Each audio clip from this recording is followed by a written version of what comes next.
নানা আয়োজনে সারা দেশে পালিত হচ্ছে শহীদ রাষ্ট্রপতি জিয়াউর রহমানের ৮৯তম জন্মবার্ষিক। এই উপলক্ষে চট্টগ্রামে দিনব্যাপী নানা আয়োজনের মাধ্যমে আলাদা আলাদা কর্মসূচি পালন করছে বিএনপি ও এর অঙ্গ সংগঠন। দুপুরে খুলনা প্রেস ক্লাব হলে শহীদ রাষ্ট্রপতি জিয়াউর রহমানের জন্মবার্ষিকী উপলক্ষে মহানগর ও জেলা বিএনপি আয়োজিত আলোচনা সভা অনুষ্ঠিত হয়। বরিশালে জিয়াউর রহমানের জন্মবার্ষিকী উপলক্ষে আলোচনা সভায় বক্তব্য রাখেন জাতীয় নির্বাহী কমিটির ভাইস চেয়ারম্যান আব্দুল আওয়াল মিন্টু।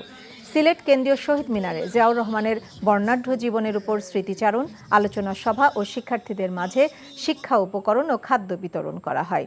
নাটোর শহরে জেলা বিএনপির কার্যালয়ে জাতীয় ও দলীয় পতাকা উত্তোলনের মধ্য দিয়ে জন্মবার্ষিক পালিত হয়েছে।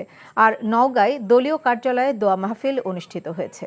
দিনটি উপলক্ষে নেত্রকোনায় জেলা যুবদলের উদ্যোগে দোয়া মাহফিল এবং কুষ্টিয়ার মিরপুরে অসহায় মানুষের মাঝে শীতবস্ত্র বিতরণ করেছে বিএনপি। জিয়াউর রহমানের জন্মবার্ষিকী উপলক্ষে বগুড়ায় শহরের কলোনি এলাকা ও সারিয়াকান্দি উপজেলায় কম্বল বিতরণ করা হয়। এছাড়া ময়মনসিংহ, মুন্সিগঞ্জ, জামালপুর, গোপালগঞ্জ, কুড়িগ্রাম, জয়পুরহাট সহ সারা দেশে পালিত হয়েছে শহীদ রাষ্ট্রপতি জিয়াউর রহমানের ৮৯তম জন্মবার্ষিকী।